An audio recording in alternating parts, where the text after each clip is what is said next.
Hey guys, Mark with Think Insurance, and today we're going to talk about the 12 things that I'm a dancer now.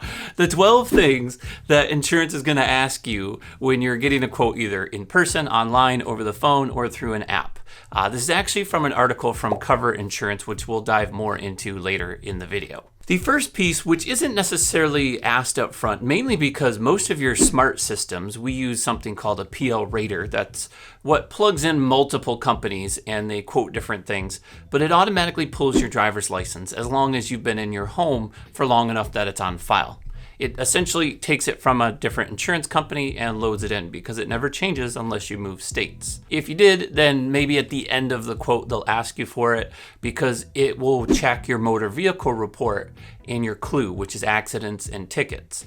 That is going to make a huge difference on premium. If you've had multiple tickets and multiple accidents, that raises the risk. The second piece, which almost every state does, is your zip code. Now, it used to be that each specific zip code had its own rating with each company, so there was no way to tell that company A or company B or whoever you're going to quote through was going to give you the better deal. And it's still kind of the same, but what they've done is they've created territories. And most states are using territories where they group or lump sum a whole bunch of zip codes in the middle of them. That way it's not specific to just one small location because the guy next to you or across the street from you may get a way better deal than you're getting. And that just didn't seem fair. So the state sort of made this territory system that we can all use. The third one in this article talks about if you're a happy homeowner. So essentially they're asking if you want a bundle. If you rent or own a home, that's by far the biggest discount that you can get in insurance. So even doing renters is sometimes cheaper than not doing it at all versus having the homeowners. If you have home with one company and auto with another, there's a good chance that you're paying more overall across both pieces of the platform. So bundling them together is a question that they're going to ask if you're interested in going that route. How long have you been driving? They call that a driving history. And that's a super important piece, mainly for risk tolerance. Essentially what they're looking at is the longer you've been driving, the more practice you've gotten in. You know that if somebody's going to swerve left, you have to swerve right and vice versa. You're used to having to stop fast and whatnot. Versus if it's your first year driving, you're going to learn some of that stuff. And it's a little bit scary for an insurance company to take on a brand new driver. So the longer you've been driving on the road, the better until you hit a certain age. The fifth reason or fifth question that they're going to ask you is your education. We still ask it even in a state that it doesn't apply. For a few reasons. One, I kind of believe the state's going to bring this back where they're going to open it back up. But even if they don't, and you move out of a different state, because we quote multiple states and multiple companies, it could apply in different areas, assuming that you're going to have the same occupation. So in some states, occupation does play a factor. And the reason being is they're kind of assuming that you're doing certain jobs. If you're a secretary or administrative or a supervisor or whatever the case is, it's likely that you're going to an office building, usually in a parking garage or parking lot where there's not a lot of problems. If you're in construction, not to put you guys in a bad light, but there's a lot of rock chips that happen in that situation. So there's a little bit of a risk there that play into that factor. Now, the reason that we ask it is not just because you could move and that's a situation, but because there's a correlation with educational degrees and different engineering degrees and different types of jobs that have coordinated to be a lower risk in the industry. Sometimes it's a teachers association or a CPA. Those just happen to get certain discounts through most companies. And when we know that occupation, we can lead towards getting that additional piece off that you don't have to pay for. The sixth is personally what I think is the most important piece, which is having prior insurance. It's essentially maintaining insurance is the key, is the title from Cover. And it really makes a lot of sense because if you're going to shop for insurance, it used to be a huge thing, not so much anymore, but it's called longevity discount. And it really maxes out at that 5-year mark. So once you've had 5 years, most companies stop applying an additional discount. Some will go up to 7 years, and then it really just cuts off where you're getting a huge discount for that. When you're brand new, if you just switch to a company and you're shopping again, that's a little bit of a negative tick for them, where that discount isn't going to apply as much, and you're not going to get that additional discount. Now, the part of it is that you get is having prior is also a major piece. So having prior and then the length of your prior insurance is going to play a big factor. Number 7, I love the way that cover mentioned this. It says your relationship status isn't just something that you share on social media.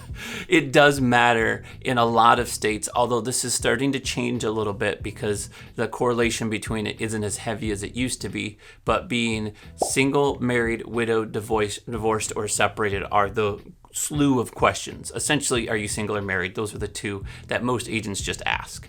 And when you're married, it does give a little bit of a discount for some reason that married couples are less of a risk than single couples. Now, some states have noticed that that doesn't play a factor. So in some states, they might ask the question, but it may not apply to you. So even though you're answering it, just know that depending on the state that you're in, it might actually not be a rating factor, but it's good to have on there just in case it is. Overall, it's a question that could get you a possible discount. Number 8 is going to be your driving. Where are you driving? How far are you going? And how many miles are you going to put on the vehicle? The more you're on the road, the higher risk it is. It's as simple as that. It does play a small factor when you're in the higher risk, when you're hitting the 65 and 75 and up. And the lower mileage, there's a lot of companies that have to kind of give back those discounts to people that drive a lot. They're going to give a lower mileage discount. Anything under 5,000 miles is considered a low mileage. Some companies, 10,000 to 5,000 is a little bit of a risk. 5,000 and below is going to be the best way to get the best rate on that. Number 9 is actually a weird way to say this, but I'm going to explain this because most people don't know what we're talking about. It's called how well are you protected? Essentially, what coverage did you have today and what coverages do you want with us? So risk tolerance is if you were to get the exact same coverage you have today, it's a level playing field. You know apples to apples, whether the company that you're looking at is the same. Well, most new companies don't like to quote based off of somebody else's data.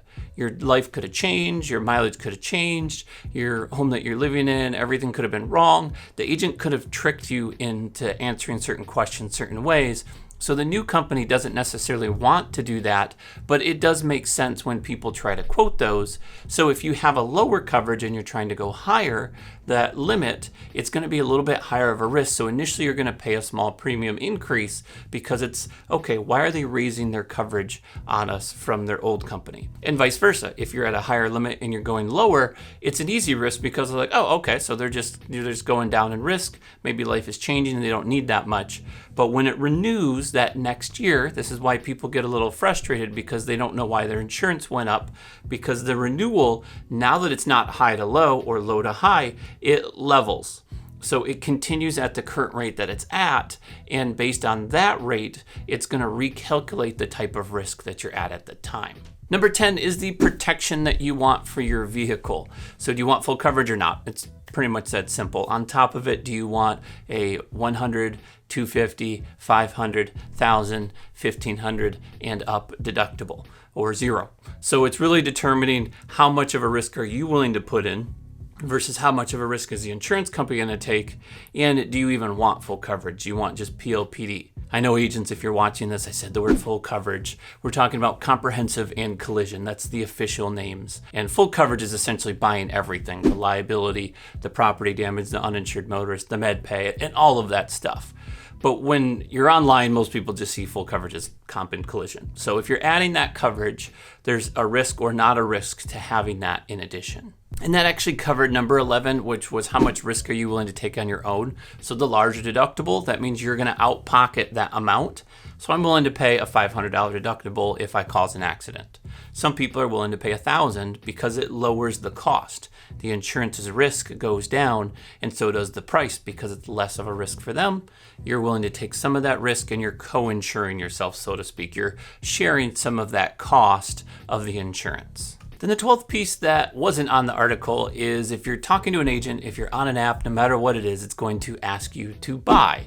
And it's going to present a price for you. Just make sure that everything was done correctly. It's going to give you a summary. If everything looks good, typically, as long as you've had your motor vehicle and your clue report ran, those are the two things I would check with any company. That's one of the great things if you do decide to go with cover, because they do offer that option where they're going to verify that information and they're going to allow you to purchase that policy or talk to an agent. So if there's coverage changes or if there's anything you need to do, it makes sense to reach out to them and say, hey, I want to make these tweaks and I'm ready to go forward.